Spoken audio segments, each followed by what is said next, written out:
நாட்டுப்பற்றாளன் செய்திகள் வாசிப்பது வாசுகி தாமோதரன்.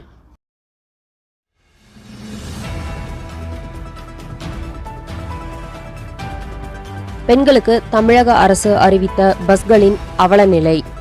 திருச்சியிலிருந்து ஸ்ரீரங்கம் நோக்கி சென்று கொண்டிருந்த இலவச அரசு பஸ் ரோட்டின் வளைவில் திரும்பிய போது பஸ்ஸிலிருந்து கண்டக்டர் அமர்ந்திருந்த சீட்டுடன் கண்டக்டர் வெளியில் தூக்கி வீசப்பட்டார். பஸ்ஸிலிருந்து வெளியே வீசப்பட்ட கண்டக்டர் படுகாயமடைந்தார். தமிழக அரசின் பெண்களுக்கு இலவச பஸ்களின் அவலநிலையை பொதுமக்கள் பார்த்து அதிர்ச்சியடைந்தனர். சில மாதங்களுக்கு முன் பதஞ்சலி நிறுவனம் தங்களின் தயாரிப்புகள் நோய்களை குணப்படுத்தும் என பொய்யான தகவல்களுடன் விளம்பரம் வெளியிட்டதற்காக இந்த விளம்பரத்தை எதிர்த்து இந்திய மருத்துவ சங்கம் உச்சநீதிமன்றத்தில் வழக்கு தொடர்ந்தது. தவறான தகவலை வெளியிட்டதற்காக கோர்ட்டிடம் மன்னிப்பு கேட்பதாக வழக்கறிஞர் கூறிய போது ஏற்க மறுத்த உச்சநீதிமன்றம் பதஞ்சலி நிர்வாகிகள் நேரில் ஆஜராகி மன்னிப்பு கேட்க வேண்டும் என தெரிவித்தது. பதஞ்சலி தயாரிப்புகள் விளம்பரங்கள் எந்த அளவிற்கு வெளியானதோ அந்த அளவிற்கு மன்னிப்பு குறித்த அறிவிப்பும் இருக்க வேண்டும் என்றது நீதிமன்றம். அதை ஏற்ற பதஞ்சலி நிறுவனம் நேற்று மீண்டும் பெரிய அளவிலான மன்னிப்பு விளம்பரத்தை வெளியிட்டுள்ளது. உடுமலை கணக்கம்பாளையம் கருப்புசாமி நேற்று முன்தினம் இரவு பொள்ளாச்சி அருகே உள்ள கூலநாயக்கன்பட்டி மரத்துப்பாளையத்தில் வீட்டில் உள்ள பூச்சிக்கொல்லி மருந்து குடித்து தற்கொலை செய்து கொண்டார். ஏற்கனவே மஞ்சள் பத்திரிகை நிருபர் ஒருவர் பணம் கேட்டு மிரட்டியதாகவும் நேர்மையாக பணியாற்றுவதால் தர முடியாது என கூறியதால் அந்த மாத பத்திரிகையில் கருப்புசாமி குறித்த தவறான செய்தி வெளியாகியது.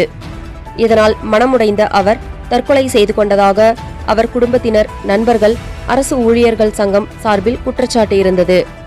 இந்நிலையில் தனது சாவுக்கு காரணம் என மரண வாக்குமூலமாக கடிதம் எழுதி வைத்துள்ளதில் தனது சாவுக்கு காரணம் கிராம உதவியாளர் சித்ரா மற்றும் மக்கள் மித்ரன் ஆசிரியர் மணியன் ஆகிய இருவரும் தான் காரணம் எனவும் என் உயிரினும் மேலான VAO பணியை செய்ய விடாமல் தடுத்தவர்கள் மீது போலீசார் நடவடிக்கை எடுக்க வேண்டும் என வாக்குமூலம் கடிதத்தில் எழுதியுள்ளார். மேற்கொண்டு தற்கொலைக்கு காரணமான இருவரையும் விசாரித்து வருகிறார்கள். இந்தியாவில் பிரதமர் நரேந்திர மோடி நம்ப முடியாத பணிகளை செய்துள்ளார். அதில் கொஞ்சமாவது அமெரிக்காவில் நாம் செய்ய வேண்டியது அவசியம் என அமெரிக்காவின் JP மோர்கன் நிறுவனத்தின் தலைமை நிர்வாக அதிகாரி ஜெமி டைமன் கூறினார். பழனி நகர் பகுதியில் 3 இடங்களில் சில மாதங்களுக்கு முன்பு இரவு நேரங்களில் ஆட்கள் தூங்கிக் கொண்டிருந்த போது வீட்டுக்குள் புகுந்து ஆட்கள் இருக்கும்போதே திருட்டு சம்பவம் நடைபெற்றது. இது தொடர்பாக போலீசார் வழக்கு பதிவு செய்து விசாரணை மேற்கொண்டு வந்தனர். இந்த நிலையில் திண்டுக்கல் மாவட்ட காவல் கண்காணிப்பாளர் பிரதீப் குமார் உத்தரவின் பேரில் போலீசார் குற்றவாளியை தேடி வந்தனர். இந்த நிலையில் கலிக்கநாயக்கன்பட்டியை சேர்ந்த தனசேகரன் என்பவரை DSP தனஜெயம் தலைமையில் ஆய்வாளர் மணிமாறன் அறிவுறுத்தலின் பேரில் சார்பு ஆய்வாளர் விஜய் மற்றும் சிறப்பு சார்பு ஆய்வாளர்கள் கண்ணன் மற்றும் அக்னி தலைமையிலான போலீசார் கைது செய்தனர். மேலும் இவரிடம் இருந்து ஒரு இருசக்கர வாகனம், தங்கக்கட்டி, செல்போன், வெள்ளி, செயின் உள்ளிட்ட பொருட்களை போலீசார் பறிமுதல் செய்து குற்றவாளியை சிறையில் அடைத்தனர். திண்டுக்கல் மாவட்டம் நத்தம் அருகே சிறுகுடி மேற்கு தெரு பகுதியை சேர்ந்த பிரகாஷ் என்பவர் வீட்டில் பட்டப்பகலில் மர்ம நபர்கள் வீட்டின் பூட்டை உடைத்து 10 பவுன் நகை கொள்ளை. மேற்படி சம்பவம் குறித்து நத்தம் போலீசார் விசாரணை.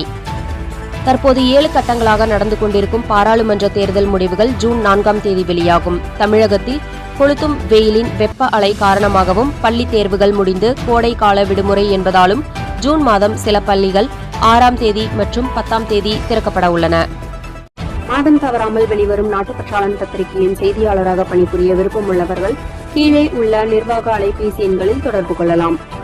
790477 78915 மற்றொரு எண் 994434 410033. நாட்டுப்பற்றாளன் யூடியூப் சேனலில் விளம்பரம் செய்து பயன்பெறுங்கள். நமது நாட்டுப்பற்றாளன் செய்திகளை அறிந்து கொள்ள யூடியூப் சேனலை சப்ஸ்கிரைப் செய்யுங்கள். வணக்கம்.